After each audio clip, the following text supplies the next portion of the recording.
귀한 찬양 받으신 줄로 믿습니다. 여러분 요즘 인터넷이나 드라마를 보면요, 사람들이 열광하는 단어 한 가지가 있습니다. 바로 사이다라는 말을 들어보셨죠? 사이다. 고구마를 먹은 것처럼 아주 답답한 그런 상황 가운데서 악당이 아주 처절하게 짓밟히거나 통쾌하게 복수 당하는 결말을 볼 때 사람들은 속이 시원해서 사이다 같다, 사이다 마신 것처럼 시원하다라고 그렇게 말합니다. 여러분, 우리는 누군가 잘못을 저질렀을 때 그 사람을 철저히 정죄하고 잘라내고 벌을 주고 그래야만 정의가 세워진다라고 그렇게 생각할 때가 있는, 그렇게 심지어 믿는 시대를 살고 있습니다. 이른바 영어로는 캔슬 컬처라는 그런 표현을 쓰기도 하는데요, 누군가를 지워버리는 그런 문화의 시대를 살고 있다는 거예요. 잘못한 사람이 있으면 아예 그 시대 가운데서 아예 지워버리는 그런 시대를 우리가 지금 살고 있다라고 얘기합니다. 여러분, 오늘 우리가 읽은 본문을 보게 되면요, 아주 차갑고 날카로운, 당시로서는 사이다 같았던 정의가 실현되는 것을 보게 됩니다. 그런 장면이 나옵니다. 다윗이 이제 통치를 하고 나서 3년 동안 기근이 찾아오게 돼요. 끔찍한 기근이 찾아왔습니다. 근데 다윗이 하나님 앞에 엎드려 기도하는 거예요. 하나님, 이 나라를, 이 백성을 긍휼히 여겨 주십시오. 당신의 이제 농경 사회에서 기근이 찾아오면 다 굶어 죽을 수밖에 없는 것 아닙니까? 그래서 하나님 앞에 기도하는데 하나님께서 알려주시는 것이 그 바로 다윗의 선대왕 누굽니까? 사울이죠. 사울 때에 사울 왕이 기브온 사람들을 학살했던 과거의 죄악 때문이다라고 그렇게 알려주시는 거예요. 여러분, 다윗이 이 문제를 해결하기 위해서 기브온 사람들을 부릅니다. 기브온 사람들을 불러요. 그리고 내가 너희들에게 어떻게 속죄할 수 있겠느냐라고 묻습니다. 그때 기브온 사람들이요, 황금을 좀 어느 정도 우리에게 주면 보상이 될 것 같아요, 이렇게 얘기하지 않습니다. 기브온 사람들은 오직 피를 요구해요. 오직 피를 요구합니다. 사울의 자손 7명을 내달라는 거예요. 사울의 자손 7명을 우리가 죽여서 매달아야지만 우리의 속이 시원하겠다라는 거예요. 그것이 정의가 실현되는 방법이라고 그렇게 얘기합니다. 당시에 눈에는 눈, 이에는 이, 가해자의 피를 흘려서 우리의 억울함을 갚겠다라는 진정한 보복으로서의 정의를 실현하려고 합니다. 이것이 기브온 사람들이었어요. 그런데 다윗이 이 요구를 수락했을까요? 거절했을까요? 어떻게 했을까요? 새벽에 나오신 분들은 잘 아실 겁니다. 이 요구를 수락하는 거예요. 이 요구를 수락합니다. 사울의 첩 리스바의 2 아들을 포함해서 7명의 청년을 저 산 위에 처형해서 매달아 놓습니다.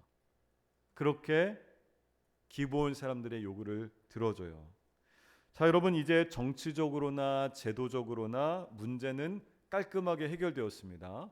저들이 원하는 요구를 들어줬고 그 억울한 죄값을, 그 억울한 피 흘림을 다 이제 갚아준 거예요. 해결된 겁니다.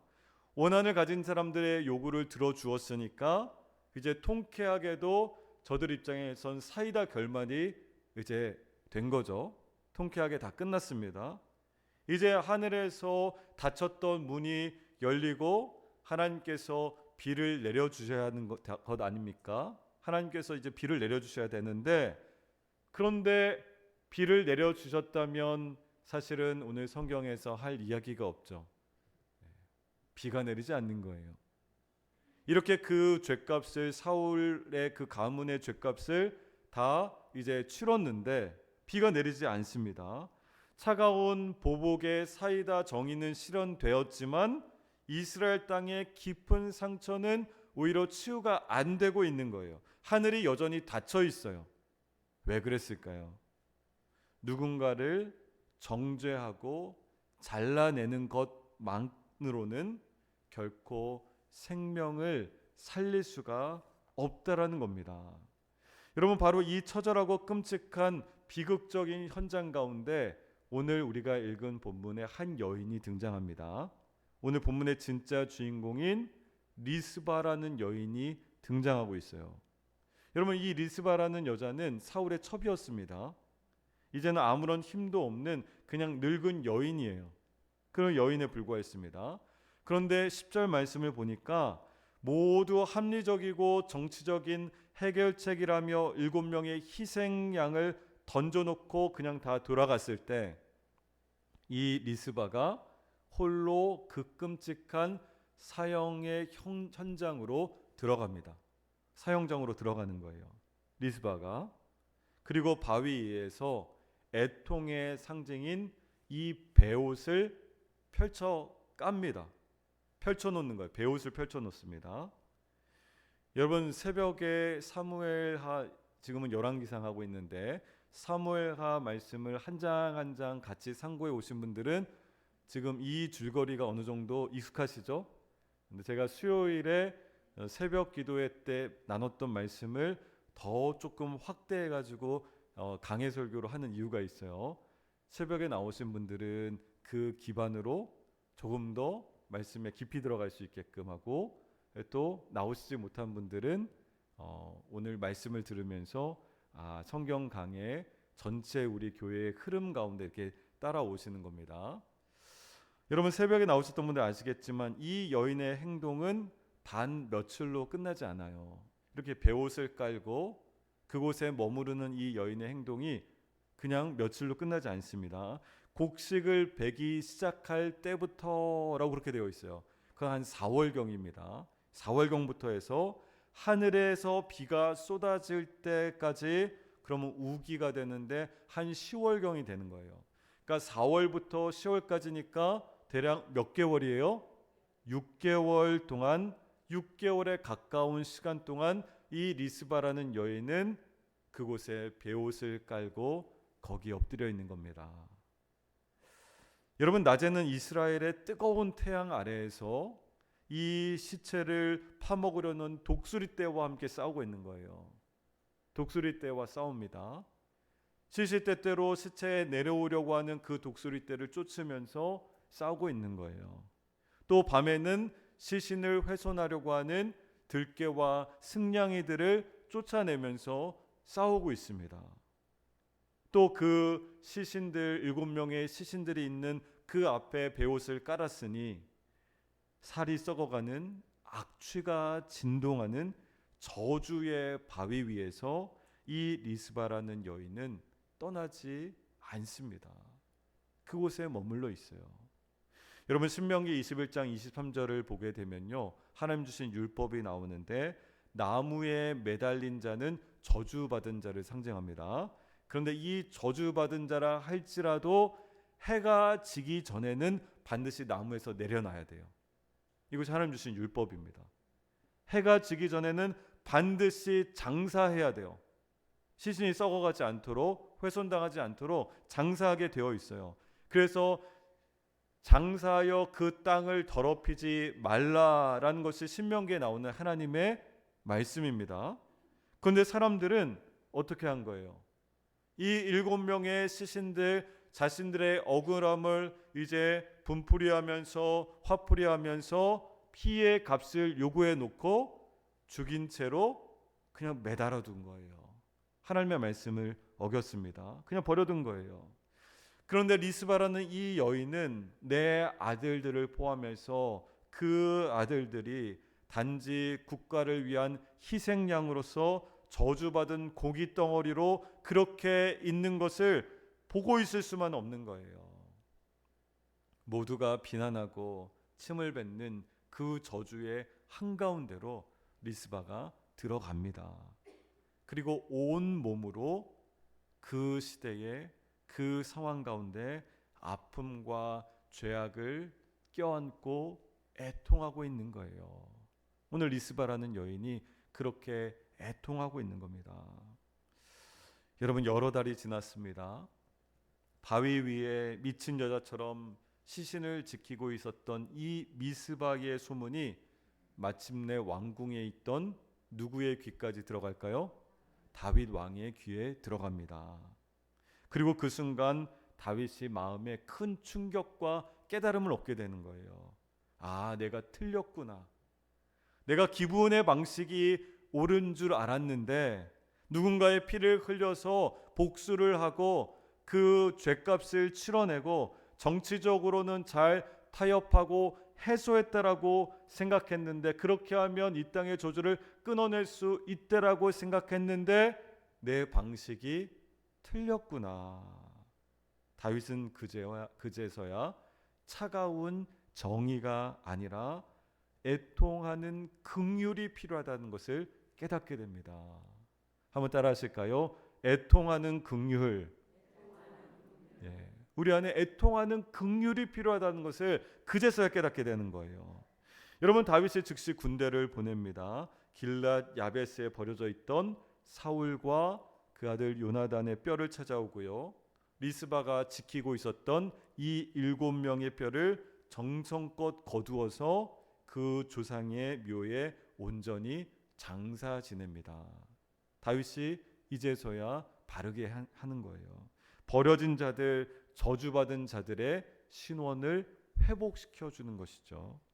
그리고 14절 하반절 보면 놀라운 은혜가 선포됩니다. 놀라운 은혜가 선포돼요. 그 후에야 하나님께서 그 땅을 위한 기도를 들으시니라 라고 그렇게 말씀해요. 하나님께서 이제 기도를 들으셨다라는 거예요. 여러분, 이것을 꼭 기억하시기를 바랍니다. 하늘의 문을 열고 기근을 끝낼 수 있었던 것은 다윗의 어떤 정치적인 결단 판단이 아니라는 거예요. 합리적인 희생양이 아니라는 겁니다. 세상 사람들 계산으로 따지면 아주 합리적인 방법이었어요. 저들이 잘못했고 저들이 요구하는 그 잘못한 사람들의 후손 7명을 내어주는 것 합리적으로 보였습니다. 그런데 그것이 아니라는 거예요. 힘없는 한 여인이 바위 위에서 그토록 힘겹게 처절하게 흘리는 그 눈물, 누군가의 아픔을 마치 내 것으로 내 아픔인 것처럼 끌어안는 그 찢어지는 애통이 굳어있던 왕의 마음을 움직였던 겁니다. 돌이키게 한 거예요.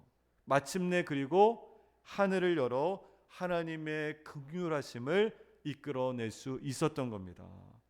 애통하는 긍휼이 필요하다는 거예요. 사랑하는 우리 성도 여러분, 이 리스바에게 있어서 찢어진 배옥과 눈물 속에 우리는 누구의 얼굴을 보게 됩니까? 예수님의 얼굴이에요. 예수님의 얼굴을 봅니다. 이 리스바의 찢어진 배옥과 그 눈물 속에서 예수 그리스도의 십자가를 보게 되는 거예요.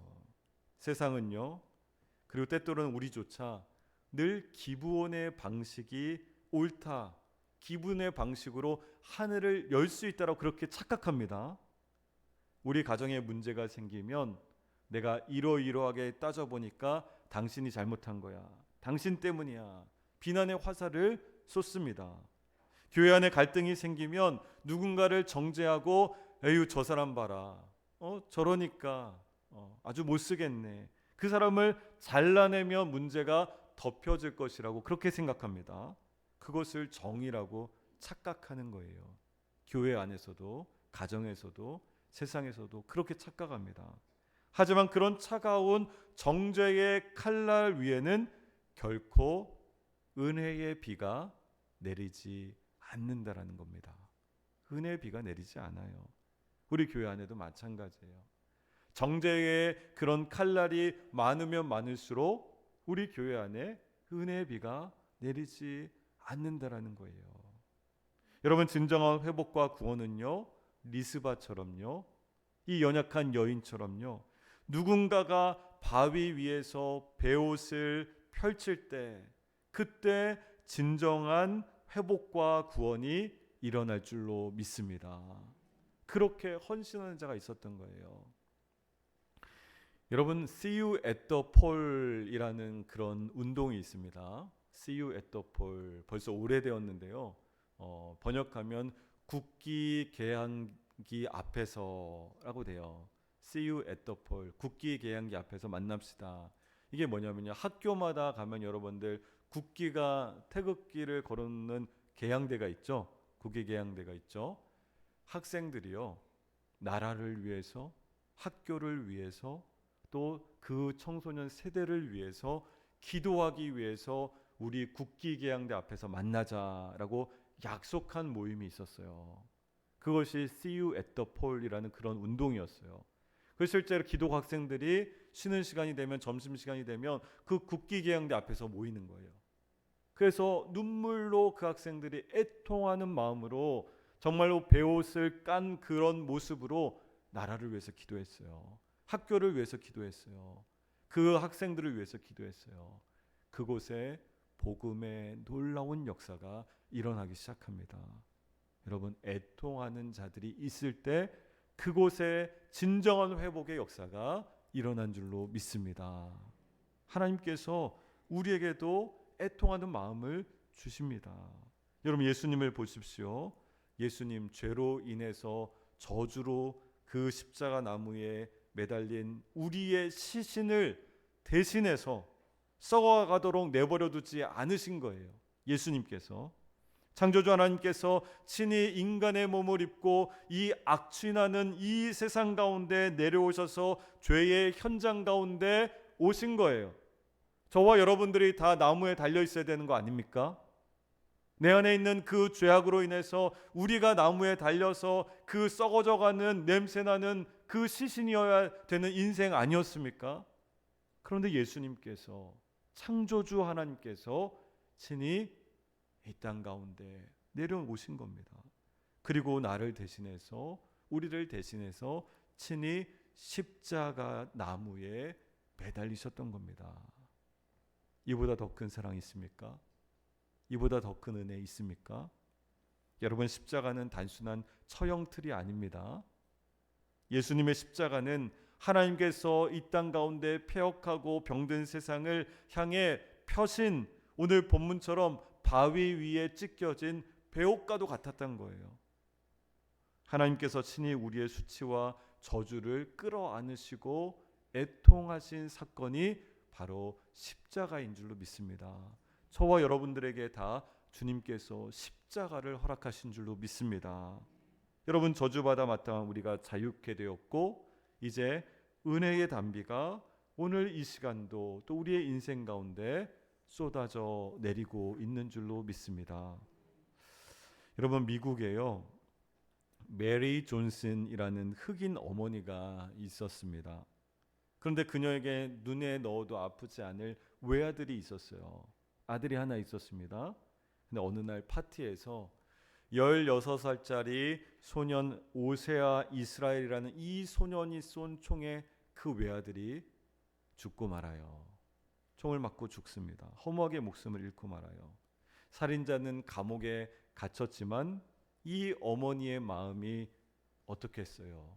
날마다 지옥이죠. 너무너무 힘든 거예요. 그 자녀가 앞서 하늘나라 갔지만 그것도 그 끔찍한 총기 사고로 인해서 죽은 그 지옥과 같은 그런 시간을 보냅니다. 복수심으로요, 분노로요, 정말 그 영혼이 바싹바싹 말라가는 거예요. 그리고 하나님 앞에서 어떻게 하나님 이런 일이 있을 수 있습니까? 왜 내 아들을, 왜 우리 가정에 이런 일이 있을 수 있습니까? 영혼이 파괴되어 갑니다. 분노 가운데. 가해자가 미성년자라서 12년형밖에 받지 않았어요. 그리고 감옥에 있는 동안 이 어머니가 결단을 내리게 돼요. 예수님의 사랑을 의지하면서 내 영혼을 살리기 위해 그를 용서하기로 주님 앞에 어려운 결단을 합니다. 그리고 교도소로 이제 면회를 가요. 살인자 소년은 처음에 굉장히 퉁명스럽죠. 상대하고 싶지 않죠. 그런데 어머니가 계속해서 이 피해자 어머니가 계속 찾아와서 기도해주고 안아주자 결국 그 마음이 무너지며 오열하게 됩니다. 세월이 흘러서 이 소년이 이제 12년 뒤에 출소하던 그날 교도소 문 앞에 마중 나온 한 사람이 있었습니다. 누구였을까요? 바로 그 죽은 소년의 어머니 메리 존슨이었습니다. 리스바와 같았던 애통함으로 품었던 이 메리 존슨이라는 여인이 교도소 문 앞에 서 있는 거예요. 갈 곳 없는 그를 자기 집 바로 옆에 살게 해주고 직장을 구해주는 데 도움을 주고 아들처럼 그렇게 대해 주었어요. 돌보았어요. 그러니까 주변에 사람들이 묻는 거죠. 어떻게 아들을 죽인 원수를 품을 수가 있습니까? 당신 어떻게 그게 가능합니까? 근데 그때 그녀가 대답합니다. 용서는 내 마음의 감옥의 문을 여는 열쇠였습니다. 십자가에서 예수님께서 그렇게 나를 끌어 안아주셨기 때문에 가능합니다. 여러분, 이 어머니는요, 정의와 보복이라는 그런 사이다 같은 결말 대신에 살인자의 수치와 저주에 있는 자신의 베옷을 덮어버린 현대판 리스바였던 거예요. 애통하는 마음으로 다시 살아난 주님 앞에서의 성도였던 겁니다. 그 애통함과 용서가 두 사람 모두를 살릴 수 있었습니다. 그 소식을 들은 미국 사회에 전반적으로 놀라운 은혜의 단비와 같은 감동을 주었다고 합니다. 사랑하는 우리 성도 여러분, 우리의 삶의 자리 가운데서 우리 가정의, 직장에, 우리 교회에 혹시 영적인 기근이 계속되고 있습니까? 그렇다면 우리는 기도해야 하는 겁니다. 교회는 정답을 감별해내는 차가운 재판정이 아닙니다. 교회는 누군가의 허물과 아픔, 심지어 죄로 인해서 징계받고 무너져 있는 자들 곁에 다가가서 그들의 수치를 끌어안고 애통함으로 다시 함께 살아나는 곳이, 그것이 바로 교회인 줄로 믿습니다. 그것이 바로 우리 믿음의 성도의 가정인 줄로 믿습니다. 주님께서 우리를 위해서 십자가의 베옷을 펼치셨듯이 오늘 저와 여러분들의 그 가정 가운데, 우리 공동체 가운데 누군가의 곁에서 찢어진 베옷을 펴는 이 시대의 리스바, 애통하는 리스바가 다시 우리 가운데 세워지기를 간절히 소망합니다. 우리의 십자가 애통함이 회복될 때, 그때 우리를 살리신 그 하나님의 놀라운 은혜가 회복될 때, 저 하늘문을 여시고 닫혔던 은혜의 단비를 우리 모두의 삶의 자리와 우리의 가정과 직장과 교회 가운데 놀랍도록 내려주시기를 예수님 이름으로 간절히 축원합니다. 하나님 아버지, 이 시간에 저희들 간절히 기도하는 것은 하나님 이 땅에 수많은 세상의 법칙이 아니라 하나님의 법칙, 하나님 이 땅에 정말로 여러 가지 어려움들을 끌어안고 애통하며 주님 앞에서 서 있는 리스바가 되기를 간절히 소망합니다. 하나님께서 우리의 심령 가운데 애통하는 마음을 허락하여 주시옵소서. 그 심령이 애통하는 자 복이 있다고 하셨습니다. 진정으로 우리가 애통함으로 교회를, 가정을, 자녀를, 이 세상을 끌어안고 기도하기 시작할 때 하나님 우리를 통하여서 하늘의 놀라운 은혜의 단비가 넘치게 하여 주시옵소서. 예수 그리스도 이름으로 기도하옵나이다.